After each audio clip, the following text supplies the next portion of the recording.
Hey guys, and welcome back. In today's video, I wanted to share with you guys 3 popular bags that I know I will never add into my collection. As you guys can see from my backdrop, if you are new around here, I am a handbag lover, a handbag collector. I love handbags from $5 all the way to my holy grail bag, my Birkin 25. But there are specific popular handbags that have really never caught my eye. This is just for entertainment purposes, so if you own these bags and you love them, of course, go ahead and do you. I'm just sharing with you the reasons why I feel like these will never be part of my collection. If you are new around here, my name is May, and we more or less talk a lot about handbags on this channel. However, I do enjoy sprinkling in some fashion content as well as some travel vlogs. So if you enjoy that type of content, then I would love for you to consider subscribing and joining this little growing family. Without further ado, let's jump into the first one, and I have my list right here on my phone. And the first one is going to be basically a 2-in-1. So I wanted to touch bases on the Lady Dior and the LV Capucines.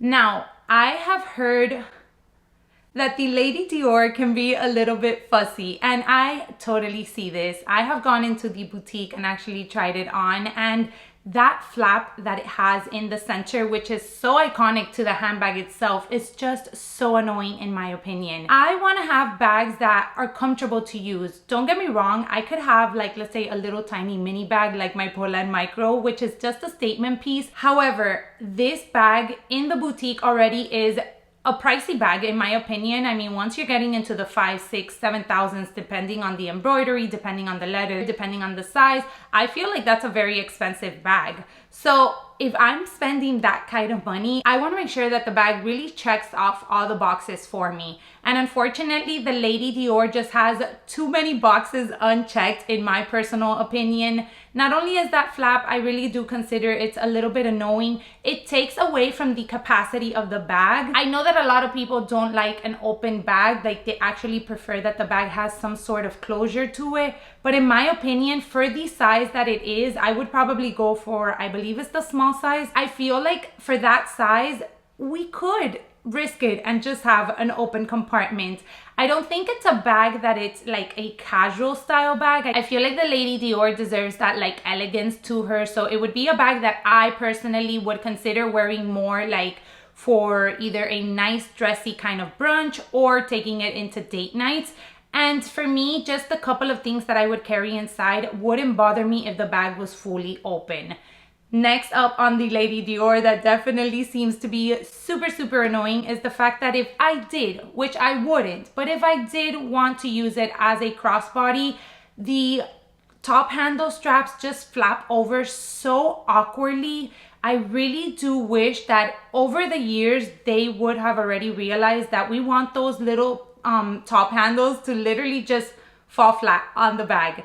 Why do they have to come out so awkwardly and just remain there? You know, again, it's too many negatives in this bag for me to even consider adding it into my collection. And then we add the high price point in it, which I totally understand why it does have it. I believe, and you can correct me if I'm wrong in the comment section, but I do believe that the Lady Dior's are still being handmade, especially the embroidered ones, which are absolutely stunning.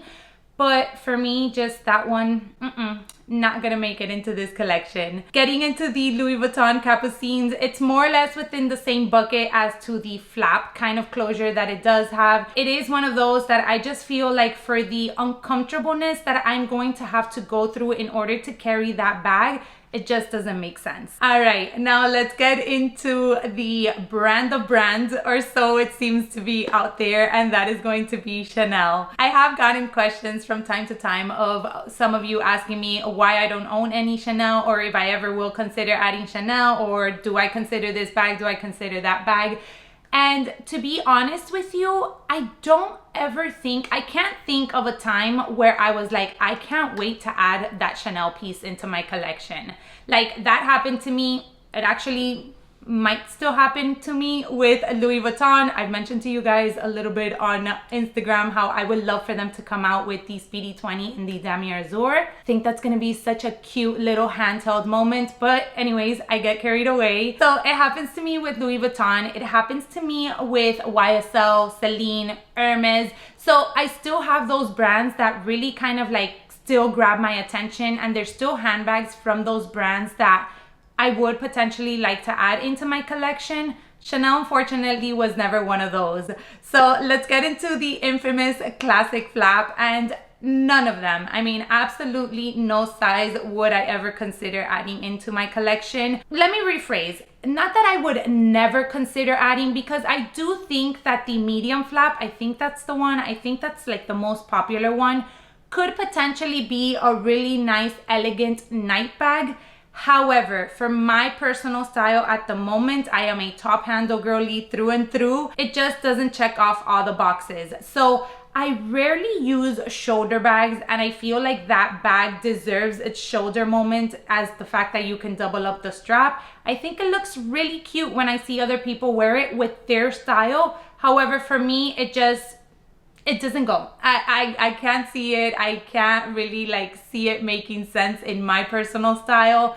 Another thought that I had in regards to the medium flap and kind of like the way that I would love to style it would be as a crossbody. I have said it, I do say it every time I do handbag review videos. I like my crossbodies to hit me a little bit higher. I feel like it kind of, I don't know, that's just like the way that I like for them to hit me when I put my looks together. So I feel like that one would do that, but still, it doesn't convince me enough to be like, okay, great, I want that bag just to wear it as a crossbody. So maybe in the long run, when I reach another certain age or another certain style in my life, I might consider adding this piece, but I really doubt it, especially at the way that these prices are going for this particular handbag, especially with the negative reviews that I continue hearing about this particular handbag. Because if it is something that's increasing in price, but the quality remains there through and through, then yes, it's something that I would definitely consider adding into my collection. But with the back and forth and with the hit and misses of this particular brand and this particular bag, I honestly don't think a Chanel bag will ever make its way into my collection. I have thought about possibly the trendy, because again, it has that top handle. It also has the little shoulder chain strap if I wanted to go that route, but I do find it a little bit too bulky. So again, not checking off all the boxes, especially for the price. Not one I'm considering. Now, before we jump into the last bag that I don't think will ever make its way into my collection, let me know down in the comment section down below if you feel like this about any particular brand, any particular handbag style. I know that each person has their individual kind of like style for handbags. I mean, there's certain handbags that I feel are gonna be like a complete hit, and they are a flop. Like, nobody likes them, nobody really enjoys them, and vice versa. So let me know down in the comment section below which one for you is one of those handbag styles that you will never consider adding into your collection. Getting into number 3 and the last one from this list, and that is, and it pains me to kind of say this, the Loewe Puzzle bag. So I feel like the main reason why I wouldn't add this piece into my collection is for the size. I think the mini one is way too mini, and then I think the larger one is way too big. So I need a right like in between size. Maybe if they do come out with that size, then I will be biting my tongue and actually adding that piece into my collection, because I do feel like this is such a fun, unique piece. But at the same time, it is kind of functional. So in that in-between size, I feel would be great to be able to carry like on the daily. For my particular lifestyle, I carry like my bare essentials, you know, a little pochette here, a card holder, sunglasses, wipes, maybe another little pouch if I need to. So very minimal. So the tiny one is too tiny. It doesn't allow me to use all of that. And then I don't want to spend the type of money that the tiny one cost just as a little statement piece.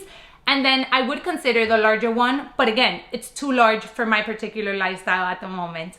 So if there was an in-between size, I think that would be perfect. I love the fact that it can be also a shoulder bag, because I really do think that it would be a great travel piece for me to incorporate into my travel handbag rotation. Now, the only other thing that kind of worries me and also holds me back is the opening. I hear mixed reviews in regards to the opening. From some people, I hear that it's not fussy whatsoever. It's very easy to get in and out of. From other people, I do hear that the top handle is kind of rigid in the sense of like the amount of space that you have. and then opening the zipper opening from the handbag itself, it becomes a little bit uncomfortable to really like maneuver your things in there. Again, it's one of those that I would have to go in store, kind of play around with it a little bit and then really consider. But in order to do that, I need them to release the size that really interests me. Alright guys, so that does it for this very quick video. I feel like this is the quickest video in the history of Mrs. Loewe's channel. If you enjoyed it, don't forget to give me a thumbs up. And of course, let me know down in the comment section which handbag style you would not consider adding into your collection. As always, thank you guys so much for taking some time out of your day to spend with me today. And I hope to catch you all in my next one. Bye everyone.